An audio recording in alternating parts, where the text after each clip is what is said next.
श्रियकान्ताय कल्याणनिधये निधयेऽर्तिनाम् श्रीवेङ्कटनिवासाय श्रीनिवासाय मङ्गलम् लक्ष्मी सविभ्रमालोकसुभ्रूविभ्रमचक्षुषे चक्षुषे सर्वलोकानां वेङ्कटेशाय मङ्गलम् श्रीवेङ्कटाद्रिशृङ्गाग्रमङ्गलाभरणाङ्गये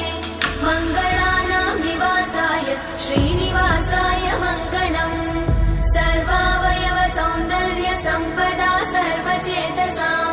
सदा सम्मोहनायास्तु वेङ्कटेशाय मङ्गलम्